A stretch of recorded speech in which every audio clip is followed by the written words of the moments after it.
podcast about you and your journey in music and how you got to where you are now. And we'll talk about the two new songs that you just put out.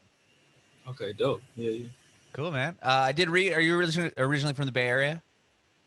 Yes, sir. Yeah, I'm from Oakland, Tell California. me, tell me about that. Oh man, Oakland just a very special place. A lot of different cultures and people, crazy. Just a lot of things mixed together. I think I go home a lot, even though I live out here. I think I always want to tap back in with my people out there. So it's yeah. Right. Do you still live up in the Bay Area? No, I live in LA right now. Oh, okay. So I've been living out here for about almost 5 years at this point. But I still that drive it's like 5 hours, so it's not Yeah. that bad to go back I every lived once up in a there while. for a while, and I was born and raised in San Diego, so it was like a Okay, bit, word. like 7, 8 hours. But Yeah, yeah, for sure. No, yeah. my mom's whole family's from down there, so we used to go down there a little bit too. But, Oh, cool. Right on. That's awesome. So, well, how did you get into music? um, I mean, really, partly, my mom, my parents, my dad was a big musician. My mom was kind of like a singer.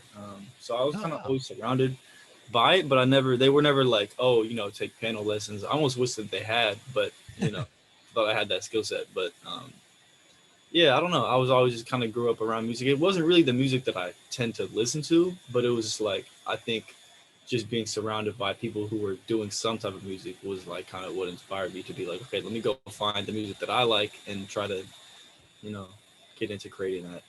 Sure, sure. You said your dad was a musician as well, Mm.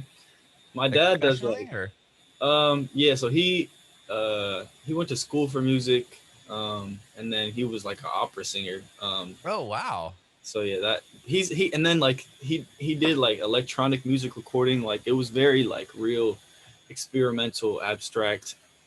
I wouldn't even really call it music. It was like sound art. You know what I'm saying? Like very Sure, very abstract. It was dope though. I definitely I think pull a lot of uh just like wisdom from him from time to time. So sure. That's awesome. That's really cool. Did you like? Did you ever watch him? Like, does he like watch what you do, and vice versa? Is he kept up with electronic music as far as like the programs go and everything from there, or did he kind of just? yeah, no, he definitely keeps up. I mean, I think both my mom and my dad, they're very supportive of really whatever any of us want to do. Like all my siblings, Mhm. my little brother also makes music. So I think sometimes they don't always agree with this, the content, subject matter of the songs. Sure. But I think, I'll hear my dad sometimes like humming little melodies from some of my songs or something. And I'm like, got you. That's dope. Well, when did you start not performing, but creating music? I probably started like making my own music like early high school. I was like playing instruments like in bands and stuff. Oh, Just okay. What was the first instrument you learned? I think I started off first. I remember is playing bass. I played bass in like elementary school and middle school. A little bit of drums, and then once I started making music, I was like, I need to learn keys. Um, Hmm. I recently was like, I've really getting into learning guitar. I think going from guitar to bass is like it's easier the other way, but it Sure. still kind of makes sense. Like it's like a very similar type of approach. So When you said you played bass in elementary school and middle school, did you like play in a school band or yeah, play it was with just like a friends of school band. yours? Like, Or I wasn't. I'm not gonna say I was raw at bass. Like even now, like I don't play the bass that much. Like I could play enough to play a bass line on a song, but Mhm. I'm not gonna be like doing like a live set with a bass like and going Okay. crazy or anything. Yeah, Sure. I'm okay. I'm good enough. I would say at the bass. Okay, right on. And then you said high school is when you started like putting songs together, writing your own songs. Yeah. I think really how I got started out was just making. I was just making like parody songs. Like I would make a song for somebody for their birthday or something. It's like just recording myself on my old ass computer and like my like headphone mic. Um, and then eventually I was like, damn, this is kind of fun. And I started just making beats because I couldn't. I mean, back then I don't think looking up YouTube beats was really a thing. Hmm. So I was just like the only thing I could think of to make my own song was just be like, all right, I'll just make my own beat, I guess. So I started producing everything. Were you doing that like on GarageBand or something like that, or like what were you using at the Um, time? Funny, Fruity actually. Loops. Yeah, funny you said that because I forgot about that. But I when even earlier on, before I started making music, I was always just messing around on GarageBand, not like making beats, but just like on GarageBand. When you're a Sure. kid, you can just kind of put loops together and just like record, fuck with your voice and like do shit like that. But Hmm. then when I actually started making beats, I started on this program called Mixcraft 5, I think it was called, and it was like bootsy fucking. It was yeah, it was not it. And then I think I did Fruity Loops for maybe like a year. Hmm. Um, and then since then, I once I started using Logic, I've just been using Logic pretty much. Ever since then. Yeah, yeah. Right on. When did you start putting music out? Like, what was the first song that you released? Hmm. I mean, first like serious song, probably same similar time, like maybe sophomore year of high school. Uh huh. When I was like 16 maybe. But I put out like songs, in middle school that were just like, we put them on YouTube, but they were not like, it wasn't like, oh yeah, I'm gonna be an artist. It was just like, all Sure. right, put this out on some friends. Okay, so you like middle or high school was when you first started kind of taking it seriously. Yeah, I would say around then. When did when did it kind of start to click for you as far as like, okay, this can actually be like a career for me? Did you go to college for music or? Um, I didn't go to school. So I didn't go to college for music specifically. I went just for like a general arts degree, I guess, and then you can kind of like finesse and your way into some of the music classes. I did do a music industry minor, which was like very informative for sure. I think as an artist, like it's always good to get that side of it, because then Sure. you can kind of get insight on marketing and like just the whole business side. That I think at first I was very just like, oh, really critical and like cynical about the industry. Like, oh, I don't even want to be a part of the industry. Like, I don't want to sign to a label because all that shit is just like, Hmm. But I think when I learned more about it, I was like, okay, as long as you go about it the right way, like, and whatever works for you, like, you can um, make it work for you, really. Hmm. But my bad. Your question was, Like, when did you start? Like, what was there a point or like a song that kind of was like, mm, okay, that you put out that really, got the ball rolling for you? I know you had a really huge song with Trapanese, but like prior to that, was there anything that kind of boosted you along? mm, I think, I really started out seriously releasing music with my good friend Isaiah, and me and him really just were making music together for a super long time, releasing stuff. And I think really since we started making music, I was like, okay, we want to take this. We both were very serious about it. I think because we made our little like group and was just we would be in high school like at lunchtime every day just like recording in one of the classrooms or making beats or something. So it was like we're like this is what we want to do, so.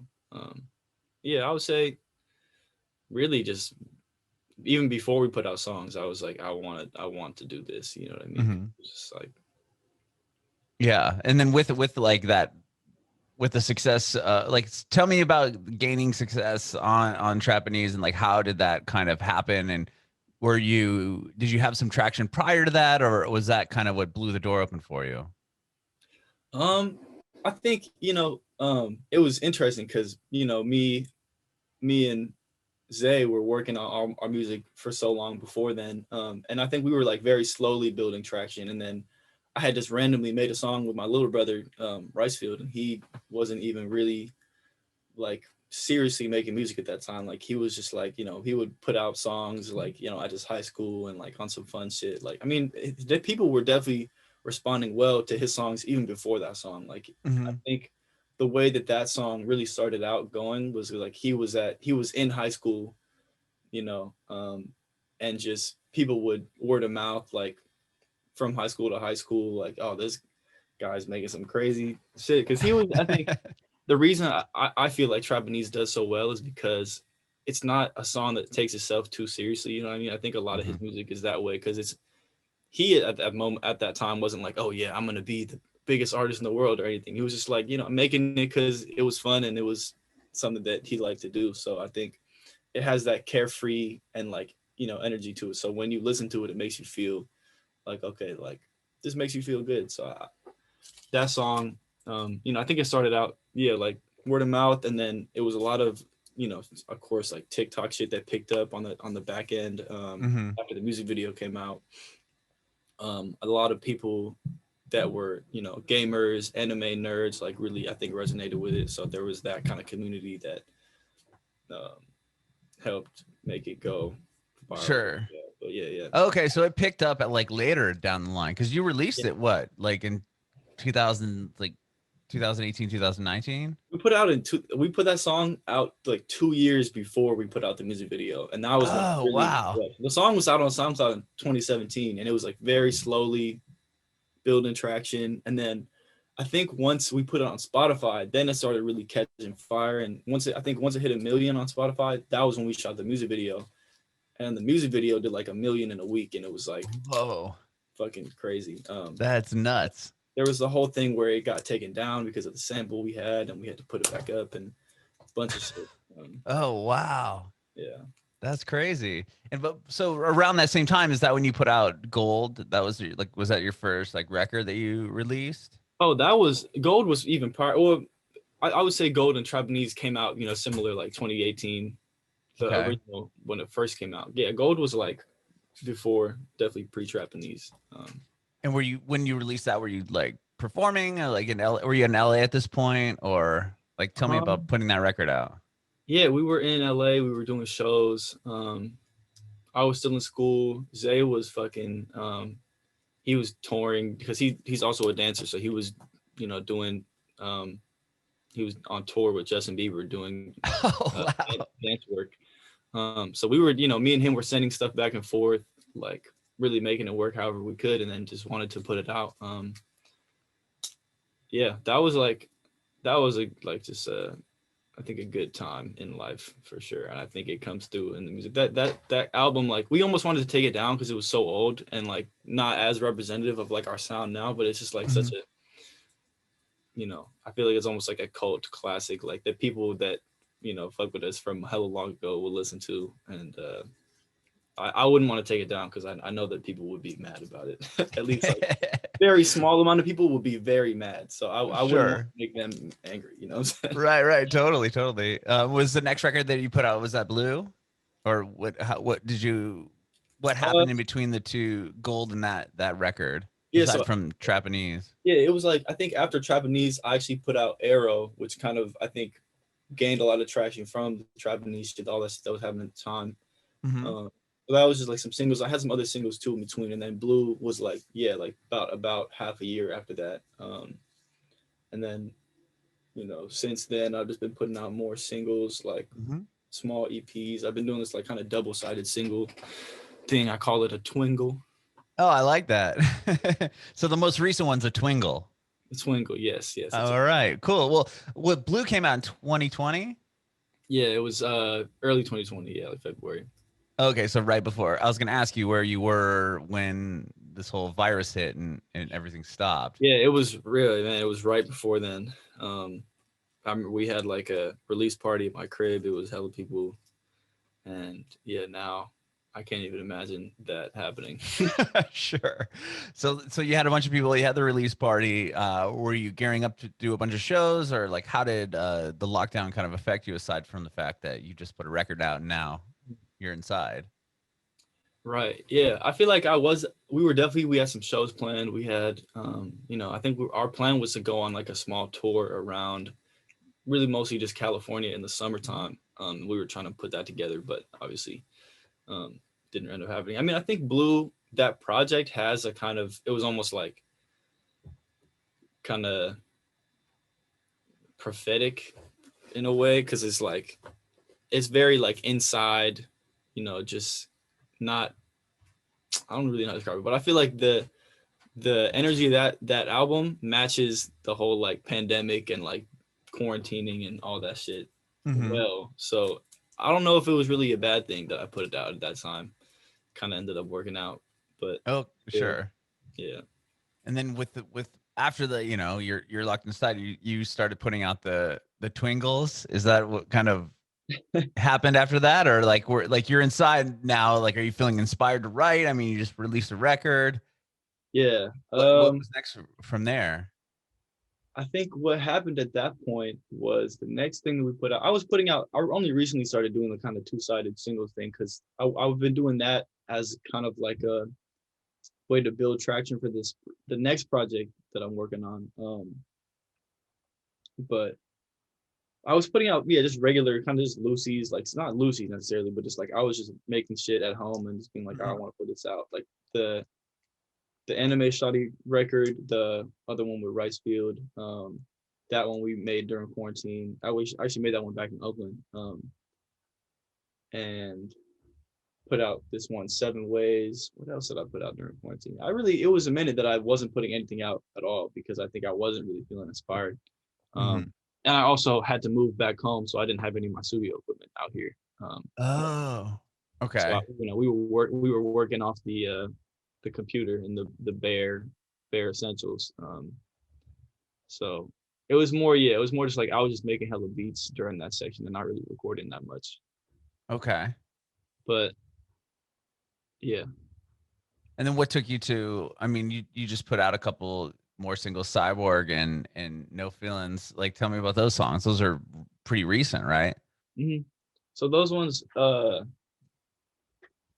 really, I made.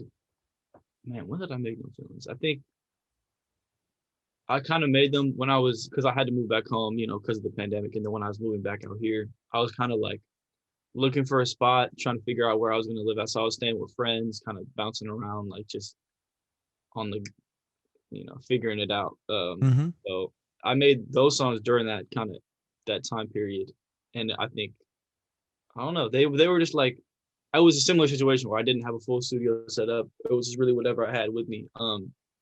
So it's almost like I was just making shit just because I was like trying to get shit off my mind and get it off. And I wasn't like, oh, I'm gonna put these songs out. You know what I mean? It was like I just need to make something. Uh-huh. Oh, that's interesting. So those songs were made like on a very stripped down level. For sure. Yeah. Yeah, definitely. Like Cyborg was originally just like I was trying to do this thing. Like I would wake up, make a beat, and just like record on it. Just first couple of things that came to my mind, I would just say them and just record it and go. Um, that's why I'm like, woke up today, just because I really had just woke up. uh, and yeah, I don't know. I think sometimes when I don't overthink things in that way, where I'm just like, okay, let me just put something down and just um, roll with whatever comes to it, versus like sit down and be like, all right, let me make a song right now and come up with a concept, and which is not a bad thing to do, I don't think, because then you get it to be more cohesive. But I think sometimes it's that energy that like comes through when you're not overthinking and not censoring yourself that it can be really like appealing to a listener because it's just raw and they can really catch like the whatever you were feeling at the time in a like more pure way, I feel like. Mhm. Sure. Well, you said you're working on a new project now. Is this the first time you've been able to like go and use your own equipment again in less of a stripped down way, or yeah, what can we expect from you? um Actually, this new project, a lot of it was made interestingly. Like sometimes when me and my friends drive up back up and down from the bay, like it's kind of a thing. Like it's like we call it road running. Like we're always on that I-5 freeway. And sometimes Hmm. we'll even record while we're driving. Like not while we're actually. There has been a couple times that I've like just held the mic for one of my friends, Ben, Benjamin 10K. He's like a producer and stuff, but I recorded him while he was driving one time. But besides that, like we'll make the beat in the car, like record vocals, sometimes record vocals, but I feel like something about that too is just like you get that.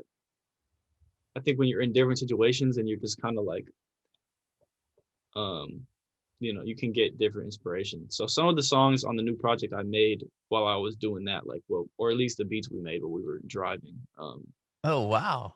So And did you keep the recordings from like the car, no, or did yeah, you remake them? yeah, no, because there's when you record vocals in the car, like it's always, there's the wind noise, there's other Sure. people honking, and yeah, it's not. It's just like yeah, the getting ideas down and shit. But yeah, the new project. is going to be called Aura. I'm planning on putting it out summertime because it's kind of like the sequel slash like counterpart to Blue. Mm-hmm. So it's going to be probably a little bit longer, but just kind of how Blue is very like internal and like introspective. It's kind of going to be like, I feel like hopefully once everyone is going back outside and shit, it's going to kind of be like more summery, like real, kind of dynamic, on Mm-hmm. the move, but before that, I'm actually putting out 3 songs. I know I've been doing the 2-sided things, but I'm putting out like a little 3-sided like single 3 EP, I guess, type Mm-hmm. of thing. It's coming out this Friday. It's in honor of, I just got a new car, but my old car that I was driving, I think really anyone who even like slightly knows anything about my music is gonna know about my Toyota Corolla, like the 98 that I drive because I talk about it so much. Mm-hmm. Uh, I don't know. I got it probably, I damn near got that car the same time that I started making music. I bought it in high Oh school wow. for $500 from fucking some dude. And it's lasted me up until now. I mean, it's still running. It's outside, on the street right now. But I had to put it to rest, I think. So I just got a new car. So I made this project kind of in honor of that, In honor of the Corolla. of the Corolla. Yeah. So it's just gonna be called 98 Corolla. And there's 3 songs on there. Um Right Around is the first one, of course. And there's another one called Balance, and then Zipped, or Gas Brake Dip is the last one. So they're all kind of like centered around the car idea. I But love that. yeah, That's really cool. And little then ode to the Corolla. an ode to the Corolla. Are any of these songs going to be on the new project that you have coming out in the summer, or are these just all kind of Just, yeah, it's just separate. I've been separate? really just trying to put out as much music as I can, really, because I think I don't know. I've been really on that, like, I don't want to overthink and like overproduce things, and just kind of like, even if they're not perfect, they might not be mastered, they might not be, I usually try to throw a little master on them, but they might not be exactly like how good, like commercial sounding or whatever. Like, I think sometimes when I get something sounding perfect, it loses some of that like original magic that it had, So I just Sure. been trying to just push it out like right when I make it, if I can, which is sometimes my managers are like not as happy about, but I'm like, just want to put it out. Um, Yeah. Well, I was curious. So you've been writing your next record, Aura. mm, Um, like with songs from this thing coming on Friday, 98 Corolla. Like, do you write? Was that like another idea you had, or like are you're writing songs and go, okay, this is going to be perfect for this project, and oh, I want to do like a little thing to in honor of my car. Like, how does that like how's it all fit song together? process work? Like, is it hard to kind of navigate that, or no? Yeah, I think it sometimes is, because I'm like, I don't know which. I never really go into a project being like, okay, a lot of the songs won't be recorded like I'm gonna sit down and start this project from scratch. Like, I already have like a bunch of songs where I've kind of been cultivating like a specific sound or like feeling, and then I'll be like, okay, these songs all kind of fit together, and then maybe it'll maybe be like the first 4 songs or something, and then those ones are the ones that inspire me to be like, okay, this all sounds like something cohesive, so I'm gonna build on this and keep making songs that are kind of in this vein, Mm-hmm. and then like try to capture that and make them all fit together in a way that makes sense. So I've never like been like, all right, let me record this record. And even with the Corolla one, I wasn't like, I'm gonna make all these songs about the Corolla. It was just like, I happened to be talking about it, and or just in things that related to it. And I was like, man, these all kind of fit together. And then it was just perfect timing, because I was saying goodbye to it, and just I was like, all right, this is just, I gotta do something, because it's I've made so many songs in that car, like beats. Even there have been some vocals that I've recorded in there that I actually ended up keeping on stuff that I put out. So Wow. I just think it was only right, and it just made sense. Like it was like I finished the last two songs maybe like a week ago, and the first one on that Right Around, like we had been planning on putting out for a minute, so I was like, it would just make sense to do it right now. Hmm. Yeah, it wasn't even really in like me being like, oh yeah, I'm gonna make this make sense with the project that's coming out, because I think even still the project is probably going to be early summer or Hmm. really whenever it makes sense to put it out. Because I originally wanted to put it out exactly a year after I put Blue out, but I think with everything still with the pandemic and everything, I was like, I'm gonna just wait, and Yeah. putting stuff out until then. That's cool. That's really cool. What? Well, you obviously you have a new car and you kept the Corolla. Are you gonna like you didn't trade it in? Like that's gonna be a big day when you sell it, right? Or are you Yeah, gonna give it to a family member to keep it in the family, or yeah. I what are mean, you thinking? for now, my brother's just driving it. But I know that he wants to get a new car too. And of course he's the youngest, but he got the most money out of all of us because he got the big hit song. So he's about to go get himself a Rari or something. Um, but nah, we'll see. We'll see. It was funny, like I was at AutoZone like maybe a couple weeks ago before I bought the new car, and this like old dude comes up to me. He's like, "Hey, I really like your car. I want to buy it." And I was like, "I don't know if you've seen my car, like it's not looking good. It does not look like a car you want to buy." And I was so surprised that anybody would want to buy it at all. He was like, "Yeah, it's in better shape than my car." And I was like, "Yo, my shit is in better shape than your car. You need to. I'm concerned for you, like for your Concern safety." for your safety. Yes, but yeah, it's I don't think that I could even trade it in for more than like $100, $200. I mean, it's like, it's a good car. The engine runs well still, but it's just like the AC is broken. The locks don't lock separately. Like you have to lock each door on its Oh, own. by your own. If like Yeah. you have to wiggle the handles in a specific way to get it to open, like it definitely a fire hazard, you know. But I love that car though. I don't want to speak too bad on it because it was did me cool for a very long time. And Sure, especially for $500, man. I mean, man, if you got yeah, 100, but that's still good, you know? true. Yeah, true. I was even thinking about giving it at first. I was like, damn, it could be kind of cool to give it to a fan as like a type. Yeah, you should do a giveaway on your Instagram or something. Yeah, but then I was like, I wouldn't want to be responsible for their safety because that car. Make them sign a bunch of liability Yeah, stuff. I just wouldn't want to do somebody like that because they would have to actually drive it around, and I don't think that'd be very happy. Right on. Well, dude, thank you so much for hanging out with me and chatting Yeah, today. I really of course, appreciate man. it. Um, I do, Actually didn't get your name is Adam, right? Adam, sure. Okay, Yeah. cool, for sure. Yeah. Well, good to Thank meet you, you. dude. Yeah, thank you for having me on here. It was nice kicking it and chopping it up. When is this gonna come out?